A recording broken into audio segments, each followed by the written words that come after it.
Imaginemos por un momento tener un trabajo oficial pagado por el Estado que consiste única y exclusivamente en mantener a delegaciones de extranjeros completamente borrachos, a ver, desde el preciso instante en que bajan del avión. Madre mía, suena a locura total. Suena a despedida de soltero descontrolada en Magaluf, total.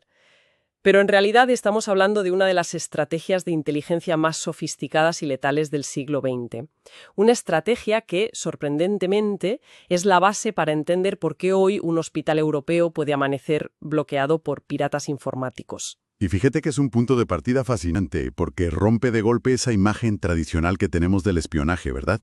Esa anécdota del alcohol no es ningún mito urbano. Para nada. Es un testimonio real y documentado de Yuri Bezmenov, un exagente del KGB que operó en la década de los 60. Su función principal no era, digamos, colarse en un búnker con smoking para fotografiar misiles. Estilo James Bond.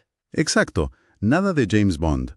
Su trabajo era alterar la percepción de la realidad de quienes visitaban la Unión Soviética. Los aislaba, a periodistas, a diplomáticos, en una burbuja de fiestas, alcohol y propaganda perfectamente coreografiada.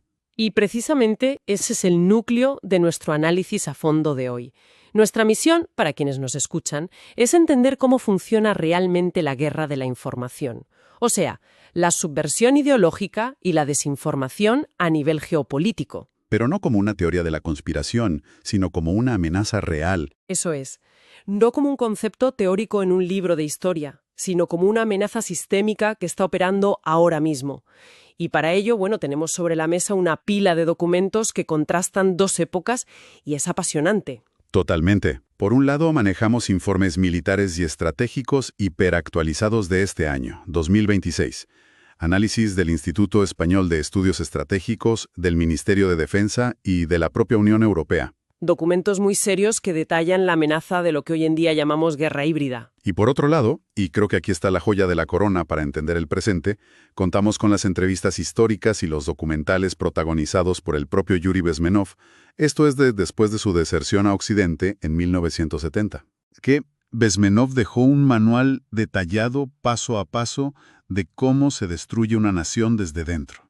Y lo primero que nos dice es que borremos de nuestra mente todo lo que creemos saber sobre el espionaje clásico. Vale, vamos a desgranar esto un momento, porque yo, al leer las fuentes, me quedé fascinada. Hay un caso súper ilustrativo que cuenta Bezmenov sobre la revista estadounidense Look en 1967. Sí, el viaje a Moscú. El KGB le asignó a Bezmenov un grupo de periodistas de esta revista que era súper influyente en la época. Viajaron a Moscú simplemente para cubrir el 50 aniversario de la Revolución de Octubre. Un viaje de prensa normal, digamos. En apariencia, claro. Pero la maquinaria de Bezmenov se encargó de filtrar absolutamente todos sus contactos. Los agasajaron ininterrumpidamente. Los mantuvieron en ese estado de embriaguez constante y les lavaron el cerebro de una forma tan meticulosa que el resultado fue espectacular para el KGB. ¿Qué publicaron al volver? Pues al volver a su país, la revista publicó una sarta de mentiras absolutas que presentaban al régimen soviético bajo una luz casi utópica. Es que rompe por completo los esquemas tradicionales de cómo operan los servicios de inteligencia. En estas fuentes, Bezmenov confiesa algo que parece, contraintuitivo. Afirma que el espionaje tradicional, eso de robar planos de aviones supersónicos o esconder micrófonos debajo de la mesa, representaba tan solo el 15% del trabajo del KGB. Una cifra ridícula en comparación con lo que uno se imagina. Solo el 15% del presupuesto y del personal. Y entonces, claro, queda un 85% restante. Pues ese 85% se dedicaba en exclusiva a la guerra psicológica, o como él lo llamaba técnicamente, subversión ideológica. Y esa proporción de 15 frente a 85 cambia por completo el paradigma estratégico. En la jerga soviética, que por cierto está recogida ampliamente en los informes del Instituto Español de Estudios Estratégicos, esto se denominaba desinformacia. Desinformación, vamos. Eso es. Y formaba parte del gran paraguas de las medidas activas. Para dimensionarlo, en los años 80, el presupuesto destinado a estas medidas activas oscilaba entre los 3.000 y 4.000 millones de dólares anuales. ¡Qué barbaridad! Una locura de dinero. Y ese dinero no iba a construir submarinos nucleares o satélites militares, iba directamente a financiar revistas estudiantiles en el extranjero, organizaciones fachadas, sindicatos y campañas enteras de manipulación. Es que la lógica detrás de esto es aplastante cuando lo piensas. O sea, es como creer que la herramienta principal de un ladrón de bancos es un cartucho de dinamita para reventar la caja fuerte de madrugada. Asumiendo un riesgo enorme, claro. Exacto, asumiendo todos los riesgos, el ruido enorme, que venga la policía, cuando, en realidad, un ladrón mucho más inteligente y sofisticado utilizaría la ingeniería social. Convencería pacíficamente al director de la sucursal de que el sistema financiero va a colapsar y que lo mejor que pueda hacer, por su propio bien, es entregarle las llaves de la bóveda voluntariamente. Me parece una analogía brillante, y de hecho el propio Bezmenov justifica esta táctica yendo a los clásicos. Cita a Sun Tzu, el filósofo y estratega militar chino. El arte de la guerra. Ese mismo. Sun Tzu postulaba hace más de 2000 que el arte de la guerra más sofisticado, la victoria suprema, no consiste en destruir al ejército enemigo en el campo de batalla, sino en no tener que luchar en absoluto. Vencer sin combatir. Totalmente. El objetivo de ese 85% de esfuerzo puramente psicológico es subvertir el sistema de valores del adversario. La meta es que la percepción de la realidad de esa sociedad esté tan distorsionada que llegue a ver a la potencia hostil no como un enemigo que viene a invadirles, sino como una alternativa viable. El famoso concepto histórico de mejor rojo que muerto. Así es. Increíble, pero la ejecución de un plan tan masivo a nivel social, a nivel país, es otra historia muy distinta. Desde luego, es ingeniería social a gran escala. Y las fuentes detallan que Bezmenov dejó para la posteridad un manual con 4 etapas increíblemente específicas. Me gustaría que repasáramos esto. La primera de ellas, según él, es la desmoralización. Y es con diferencia la fase que requiere mayor inversión de tiempo. Según este manual soviético, la desmoralización de una sociedad tarda, ojo, entre 15 y 20 años en completarse. Espera. ¿15 o 20 años? Sí. Para una agencia de inteligencia compitiendo en plena Guerra Fría, que es una carrera contrarreloj constante, eso suena a una estrategia a larguísimo plazo. Casi desesperante, diría yo.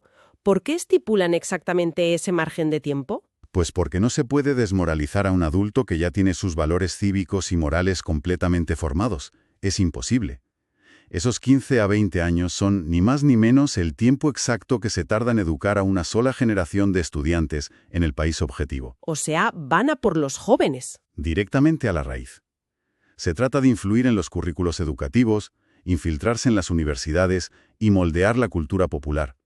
El objetivo es que esos jóvenes crezcan absorbiendo como esponjas una narrativa que cuestiona constantemente la legitimidad de sus propias instituciones y la historia de su país. Buscan corromper los pilares fundamentales, ¿no? La religión, el sistema educativo, la estructura familiar, la administración de justicia, todo lo que mantiene unida a una nación. Exactamente eso. Lo cual nos lleva al dato más escalofriante que mencionan los documentales sobre esta primera etapa.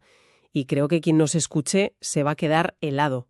Bezmenov advierte que el éxito rotundo de la desmoralización se hace evidente cuando, literalmente, los hechos objetivos dejan de tener importancia. Es un punto de no retorno. Afirma que una vez que una persona está completamente desmoralizada, su cerebro se vuelve impermeable a la realidad. Aunque esa persona se le exponga información auténtica, aunque le pongas delante pruebas documentadas, fotografías o testimonios irrefutables de que está equivocada. Se negará en rotundo a creerlas. Se negará en rotundo. Es la aniquilación total de la inmunidad cognitiva. Es aterrador. Y cuando la población ya no puede discernir la verdad y desconfía por sistema de sus vecinos, de sus leyes y de sus líderes, el país ya está maduro y listo para la segunda etapa, la desestabilización. Que imagino que es más rápida, ¿verdad? Mucho más rápida. Esta fase dura solo entre 2 y 5 años. Habiendo sembrado ya toda esa duda ideológica, el ataque se vuelve material, más tangible. Se concentra en dinamitar las estructuras críticas del Estado. Hablamos de la economía y la defensa. Economía, relaciones exteriores y sistemas de defensa. El objetivo aquí es paralizar las instituciones, fomentando una división visceral en la sociedad, haciendo que la convivencia diaria se vuelva totalmente insostenible y hostil. Y claro, toda esa fricción constante precipita la tercera etapa del manual, que es la crisis. Según Bezmenov, llevar a un país al colapso total en esta etapa de crisis puede tomar, agárrate, apenas unas 6 semanas. Es un abrir y cerrar de ojos. 6 semanas. Es el momento en que la sociedad simplemente no puede funcionar productivamente. Los servicios básicos fallan y el pánico se apodera de las calles. Pero a ver, siendo abogada del diablo, al leer las fuentes, todo este proceso de 4 etapas puede sonar muy abstracto, muy de laboratorio, ¿no? ¿Cómo luce esto en el mundo real? Pues para demostrar su aplicación real, el propio Bezmenov y las fuentes que estamos analizando utilizan un caso de estudio histórico incuestionable. Hablamos de la revolución en Irán, a finales de los años 70. Ah, claro, la caída del Shah. Exacto. Lo que él explica detalladamente es cómo fuerzas subversivas aprovecharon un caos social que ya existía. La insatisfacción con el régimen del Shah era real, pero ellos infiltraron y aplicaron este método paso a paso. Usaron ese descontento. Eso es, antes de que hubiera una revolución propiamente dicha, consolidada y con una jerarquía clara, de repente empezaron a brotar de la nada una especie de comités revolucionarios por todo el país. Comités que, y esto lo detalla muy bien el testimonio, estaban formados no por campesinos o trabajadores reales con reivindicaciones laborales, estaban formados por lo que Bezmenov describía despectivamente como eruditos de salón o pseudointelectuales. Ese era el perfil, sí. E irónicamente, muchos de ellos habían sido educados previamente en universidades occidentales de muchísimo prestigio. Habían absorbido una mezcla de teorías marxistas y radicalismo y regresaron a un Irán en pleno colapso, convencidísimos de tener la solución mágica para todos los problemas del país. Y fíjate en la mecánica de su ascenso, porque es subversión de manual. En medio de ese enorme vacío de poder generado por la etapa de crisis, la sociedad iraní estaba agotada. Buscaban desesperadamente a alguien que restableciera un poco de orden, aunque fuera mínimo. Normal, la gente quería poder comprar pan y vivir tranquila. Exacto. Entonces observaron cómo estos comités revolucionarios, formados por estos intelectuales a medio hornear, se autoproclamaban la máxima autoridad. Sin que nadie les hubiera votado. Sin elecciones de ningún tipo. Asumieron de forma simultánea el poder judicial, decidiendo en el acto quién era culpable y quién no. El poder legislativo, dictando nuevas normas sobre la marcha. Y el poder ejecutivo, aplicando la fuerza en las calles. Tomaron el control absoluto destituyendo al régimen anterior bajo una gran y atractiva promesa. La promesa de instaurar la justicia social. Eso es. Una promesa que desemboca de manera inmediata y brutal en la 4ª y última etapa del manual soviético, la normalización. Y vaya tela, porque el nombre esconde una realidad espeluznante. Es un eufemismo terrible. Totalmente. Una vez que el nuevo régimen, en este caso el de los ayatolás, se atrincheró bien en el poder, los nuevos líderes supremos descubrieron algo incómodo. Y es que ya no necesitaban a los agitadores que habían provocado el caos inicial. Claro, ya les habían hecho el trabajo sucio. Exacto. Aquellos pseudointelectuales, los estudiantes radicales y los activistas, a los que los servicios de inteligencia denominaban muy cínicamente tontos útiles, de pronto se convirtieron en una amenaza para la nueva dictadura instaurada. No querían que les montaran otra revolución a ellos. Obviamente. Así que esa famosa normalización consistió básicamente en enviarlos a prisión, silenciarlos de por vida o ejecutarlos directamente frente a un pelotón de fusilamiento. Se impuso un estado de terror absoluto y entonces el régimen declaró oficialmente, ante el mundo y ante su población, que la situación del país se había normalizado. Y lo verdaderamente fascinante aquí es la analogía final que hace Bezmenov para explicar por qué esto funciona tan bien. Lo compara con las artes marciales japonesas, concretamente con el judo. Yo mismo me sorprendí al leer esta parte del informe. A ver, explícanos eso porque suena curioso. En el judo, el principio fundamental no es intentar detener el golpe del adversario chocando frontalmente contra su fuerza. Si viene alguien más grande que tú, no le paras con el pecho. El objetivo es aprovechar el propio peso del enemigo, su fuerza y la inercia de su movimiento para empujarlo al suelo. Usar su propia energía en su contra. Justo. Estas campañas de subversión no se inventan los problemas sociales de un país. No crean la desigualdad o la discriminación de la nada. Simplemente identifican movimientos sociales que son legítimos, se infiltran en ellos, usan su tremenda inercia emocional y los aceleran hasta empujar a la nación entera hacia el abismo del extremismo. Es literalmente utilizar el propio peso de una democracia abierta para derribar a la democracia. Increíble. Ahora, yo creo que es muy tentador mirar todo este manual, que al final es de los años 70, pensar en la caída del muro de Berlín, en el colapso de la Unión Soviética y asumir que, bueno, estas tácticas quedaron enterradas bajo los escombros de la Guerra Fría. Sería lo lógico pensarlo. Sería lo lógico, sí. Sin embargo, al cruzar toda esta información histórica con los informes militares actuales que tenemos sobre la mesa de 2026, la conclusión es diametralmente opuesta. La llegada de Internet, de los teléfonos inteligentes y las redes sociales no erradicó la subversión ideológica, le inyectó esteroides y la automatizó a una escala que dan muchísimo miedo. Ese es exactamente el salto evolutivo hacia lo que hoy el Ministerio de Defensa cataloga como guerra híbrida. El manual soviético no murió, se ha actualizado.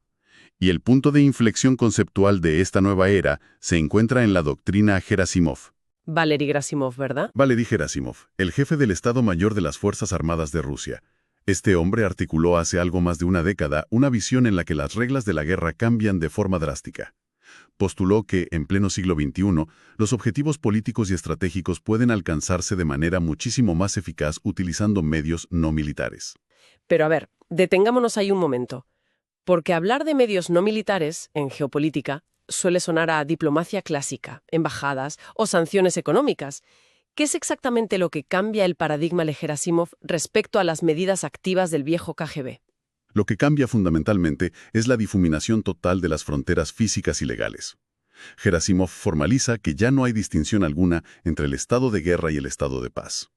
Un país objetivo puede estar bajo un ataque devastador sin que se haya declarado la guerra y sin que se haya disparado una sola bala. Ni un solo tanque cruzando una frontera. Ninguno. Y lo más importante de este salto tecnológico es que ya no se necesita infiltrar físicamente a un agente con pasaporte falso en un cóctel en Nueva York para esparcir un rumor en la prensa impresa, como hacía Bezmenov. Claro, el factor humano físico desaparece en gran parte. Hoy en día, la infraestructura de telecomunicaciones permite infiltrar narrativas tóxicas directamente en los bolsillos de millones de ciudadanos. Ciudadanos que están hiperconectados, segmentados por algoritmos y, sobre todo, predispuestos a la desconfianza. Hoy, el campo de batalla es el muro o la línea de tiempo de una red social. Y aquí es justo donde el informe de inteligencia de la Unión Europea para este año 2026 dibuja el escenario más preocupante de todos. Los documentos señalan que ya no nos enfrentamos a tácticas aisladas de un solo país intentando molestar. No, es mucho más grande. Hablan de una amenaza sistémica y súper coordinada, una alianza trilateral sumamente pragmática entre Rusia, China e Irán. Entonces, ¿qué significa todo esto en la práctica? O sea, ¿cómo se reparten los roles en este eje para implementar la subversión global moderna? Pues operan como un inmenso ecosistema tecnológico y táctico. Cada uno aporta aquello que mejor domina, cubriendo las carencias estratégicas de los demás. Funciona, literalmente, como una cadena de montaje industrial. A ver, explícanos las piezas de esa cadena. Empezamos por China. China es el gran proveedor del músculo tecnológico industrial. Actualmente, y esto está en los informes, suministra cerca del 90% de los componentes microelectrónicos avanzados y semiconductores que mantienen a flote la maquinaria de defensa rusa. O sea, los chips. Los chips, exacto. Además, Pekín aporta su experiencia inigualable en sistemas de vigilancia digital masiva y opera mediante una infiltración supermetódica en instituciones académicas e industriales de Occidente. ¿Para qué? ¿Para robar datos? Para extraer propiedad intelectual e investigación clave. Sí. Vale, así que China pone los cimientos tecnológicos y el hardware avanzado. Por su parte entiendo que Rusia aporta la experiencia histórica, ¿no? Así es. Rusia transfiere a sus socios tecnología militar pesada y avanzada, como radares sofisticados y sistemas de defensa antiaérea como contraprestación, pero sobre todo Moscú se erige como el maestro táctico en el entorno virtual. El heredero del KGB. Claro. Lidera las agresiones cibernéticas contra infraestructuras críticas europeas y actúa como la gran fábrica global de campañas de desinformación masiva. Son los que han refinado las viejas técnicas de desmoralización de Bezmenov para adaptarlas a la era de la inteligencia artificial y las redes.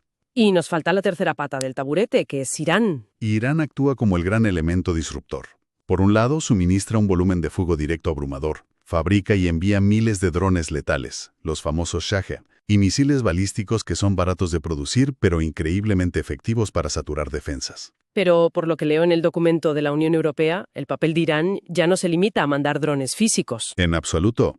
La inteligencia europea subraya que Irán ha perfeccionado tácticas de cibercrimen altísimamente agresivas.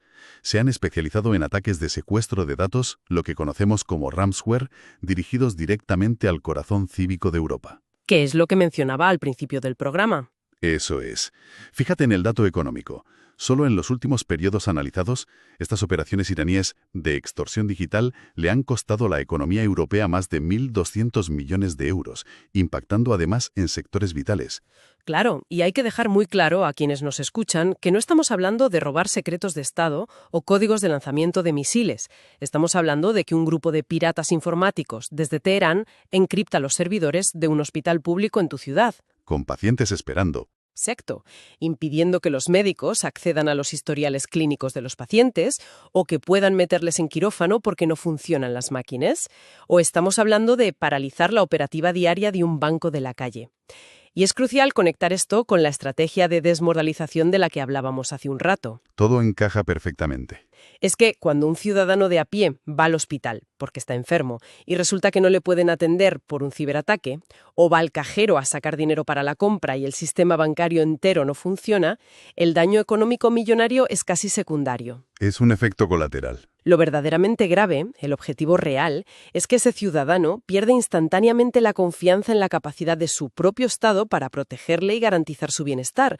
La fricción social aumenta de forma brutal. Totalmente de acuerdo. La fricción constante es el objetivo principal. Y los informes abordan un detalle interesantísimo sobre cómo se retroalimenta esa fricción mediante la propaganda. Y creo que es muy importante observar esto con total imparcialidad política. Sí, fundamental. Los documentos son muy claros al respecto. Las investigaciones demuestran que las maquinarias mediáticas financiadas por estos estados, canales internacionales que todos conocemos como RT, el People's Daily de China, Hispan TV de Irán o incluso cadenas como Telesur en América Latina, operan de forma sorprendentemente coordinada. Pero no para promover una ideología, ¿verdad? Esa es la clave. Carecen por completo de una ideología política preferida a la hora de atacar a las democracias occidentales. No buscan que la gente se vuelva comunista o apoye el islamismo radical. Es decir, no intentan convencer al mundo de sus propias bondades. Lo que documentan estos análisis de inteligencia es que estas redes impulsan simultáneamente y con la misma cantidad de dinero las narrativas más extremas de la izquierda y las narrativas más radicales de la derecha dentro de un mismo país objetivo. Pagan y amplifican la indignación de ambos bandos a la vez. Financian el enfado general. El único fin es el desgaste institucional sistemático. Quieren dinamitar la cohesión social, hacer que los ciudadanos de un mismo país se detesten visceralmente los unos a los otros. Buscan sembrar una duda profunda y oscura sobre la viabilidad del propio sistema democrático en el que vivimos. Quieren que la polarización alcance de forma permanente el nivel de la tercera etapa de Bezmenov. La etapa de crisis. Exacto. Buscan que la sociedad occidental, al mirarse al espejo, se perciba a sí misma como completamente rota, corrupta y en decadencia absoluta. Y si alguien que nos está escuchando ahora mismo se pregunta, bueno, ¿y por qué todo este entramado histórico de espías y tácticas cibernéticas me debería importar a mí, hoy, en mi día a día? La respuesta la tenemos en los titulares de prensa que han salido literalmente esta misma semana. ¿Están ahí, a la vista de todos? Totalmente. Entre nuestras fuentes de hoy se incluye un artículo súper reciente del medio Infobae. Este artículo revela cómo este ecosistema tripartito de Rusia, China e Irán tiene consecuencias físicas e inmediatas en la geopolítica de ahora mismo, de marzo de 2026. Es que hace unos años, si recuerdas, la gran noticia de alarma era que Irán le estaba enviando miles y miles de drones Shahed a Rusia para ayudar a mantener su esfuerzo bélico en la guerra de Ucrania. Sí, fue un escándalo internacional. Pues bien, el artículo de Infobae detalla cómo Moscú le está devolviendo ese favor a Irán ahora mismo, y con creces. Si conectamos este flujo de armamento e inteligencia con el panorama general, vemos la guerra híbrida operando a pleno y terrorífico rendimiento. ¿Qué les están enviando exactamente? Pues ante la reciente escalada de tensión y los conflictos que tenemos candentes en Oriente Medio, Rusia ha comenzado a suministrar a Irán inteligencia satelital militar, imágenes de altísima resolución entregadas en tiempo real. ¡Wow! Eso cambia las reglas del juego en la región. Y no se quedan ahí. Están transfiriendo asesoría táctica muy especializada. Literalmente, lecciones de guerra electrónica que los rusos han extraído directamente del combate moderno en Ucrania. ¿Con qué objetivo? Pues se lo entregan a Irán para mejorar milimétricamente la precisión de los inminentes ataques iraníes contra los sistemas de radar y las bases militares que tiene Estados Unidos desplegadas en toda la región del Golfo Pérsico. Es decir, una transferencia de conocimiento en toda regla que demuestra que esta alianza no es una simple transacción de compra y venta de armas. Es un ecosistema vivo donde la inteligencia táctica rusa, el hardware físico iraní y la microelectrónica subyacente de China se funden para golpear coordinadamente los intereses de Occidente.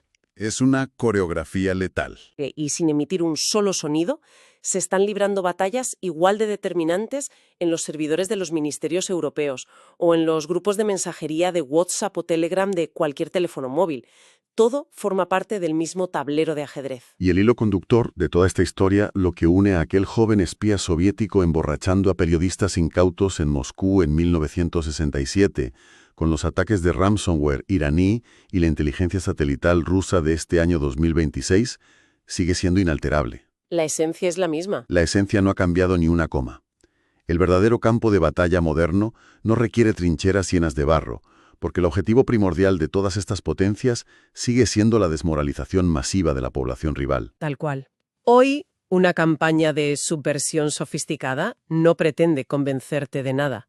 No pretende que cambies de opinión en un debate ideológico concreto. Pretende saturar tu entorno de tanta crispación, tanto miedo y tanta información contradictoria y falsa que termines claudicando mentalmente. Agotamiento puro y duro. Buscan que asumas que nada de lo que lees es real, que todos los sistemas institucionales están profundamente corruptos y que, en definitiva, no merece la pena mover un dedo para defender el modelo de convivencia social en el que vives. Quieren ciudadanos apáticos y cínicos. Pues creo que es momento de recapitular el tremendo y denso viaje que hemos realizado en el análisis de hoy. Hemos visto cómo toda esa mitología de Hollywood sobre el espionaje, la de los agentes secretos galantes, nos ha engañado durante décadas. Nos vendieron una película muy distinta a la realidad. Sí, nos quedamos con el 15%. Yuri Bezmenov nos reveló que el verdadero y más devastador armamento del KGB nunca fueron las pistolas con silenciador o las cámaras miniatura. El 85% del juego bélico era la pura subversión psicológica, un proceso meticuloso de décadas de duración, diseñado específicamente para corromper los pilares de una sociedad, desde la escuela hasta el Parlamento, y llevarla al colapso. Tal y como vimos que hicieron esos comités de eruditos de salón, en el caso de Irán, aprovechando el caos para instaurar el régimen autoritario de los ayatolás y luego ejecutar a quienes les habían ayudado. Exactamente. Y, de forma crucial para entender nuestro presente, hemos comprobado con informes militares actuales cómo ese manual analógico de la Guerra Fría, lejos de desaparecer con la caída del muro, ha sido elevado a la categoría de arma de destrucción masiva. Hemos pasado, de forma evidente, de la subversión analógica de salón a una subversión algorítmica y militarizada a nivel planetario. Totalmente. Ejecutada ahora por esa compleja alianza moderna entre Rusia, China e Irán, una red híbrida impresionante que es capaz de mezclar inteligencia satelital clasificada y enjambres de drones letales con tácticas virales de desinformación masiva en redes sociales.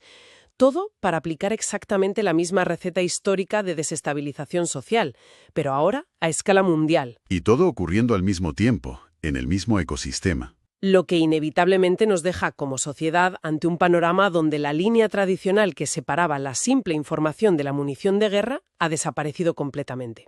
Ya no existe. Y esto creo que invita a una reflexión profunda sobre nuestra propia cotidianidad, sobre lo que hacemos todos los días con nuestros teléfonos. Es que nos afecta de lleno a todos. Hemos establecido hoy, gracias a estas fuentes, que la estrategia principal de esta guerra invisible consiste en utilizar los principios del judo, en aprovechar hábilmente la inercia de nuestros propios hábitos y de nuestros movimientos sociales para empujarnos con nuestra propia fuerza hacia el abismo de la desmoralización. Hacia la apatía y el caos. Sabiendo entonces que el campo de batalla moderno no es una frontera geográfica lejana, sino la propia percepción de la realidad que se forma en nuestra mente, cabe preguntarse algo fundamental.